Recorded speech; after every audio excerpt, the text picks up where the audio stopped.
Hey, what's up guys? Motorola has an interesting phone here with the Motorola One Hyper. And this is a phone that sticks out a little bit from the crowd with the design and other features like a pop-up camera and some light notification. So let's take a closer look here. When you first look at the phone, so does it look like an ordinary phone here? But when you look at the screen, so do you see that there's no camera here? This is because now we have a camera that pops up here on the top, and this is something we come to later on.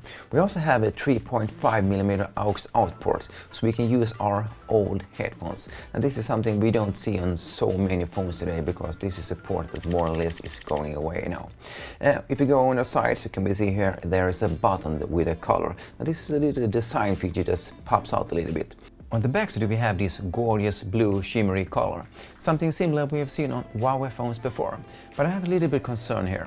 Listen, it's on plastic, so maybe not the most scratch resistant material. On the back side we also have the fingerprint reader and the camera bump. The camera bump sticks out a little bit from the phone, so it can be a little bit wiggly when it presses on the top of the screen when it lies on the table, but the lower part of the screen is no problem. The fingerprint reader is well placed, it's easy to reach and it's very fast. Probably one of the fastest fingerprint reader I've tested. Another little cool thing around the fingerprint reader is this ring of light that turns on when you're charging the phone or get some notification. I really like those small details that make the phone sticks out a little bit. But you can turn off this notification light if you don't want to have it on. On the front we have this 6.5-inch screen that is bright with the good colors and contrast. But it's quite big, so here can you use some moto actions. Just swipe down to the corner to minimize the screen, so you easily can reach all over the screen. Just tap and it's on full screen again. There are other moto actions you can use, like shopping to turn on the light and shop again to turn it off. Then you can just wiggle the phone to turn on the camera. And this is quite nice to have sometime.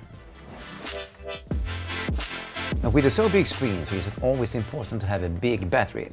And here's Motorola put in 4000 mAh battery, and that's pretty good. I haven't managed to drain the battery in a whole day, and I always had good of battery time at the end of the day. And we also have 27-watt turbo power charging, so you can charge your phone for 10 minutes and get a whole day's of battery time. And that's pretty good to have when you're in a hurry and need to charge your phone quickly. And something that really pops out here is the camera. Yes, the selfie camera pops out when you need it. And this is a 32 megapixel camera. And on the back side we have a 164 megapixel camera and one 8 megapixel camera.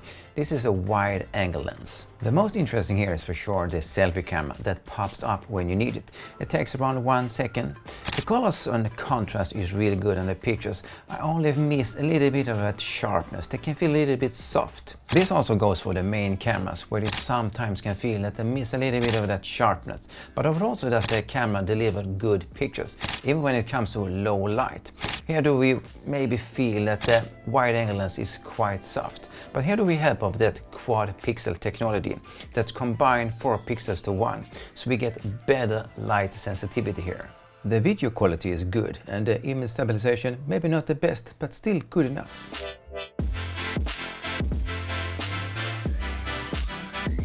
What I also like is the camera software. This is very intuitive, so you easily can find settings and change to different camera modes. So here has Motorola made an excellent camera software. What's also going to be interesting to see is how those pop-up cameras are going to work over time, as we expose them to a lot of dust and also the mechanics can be worn out maybe.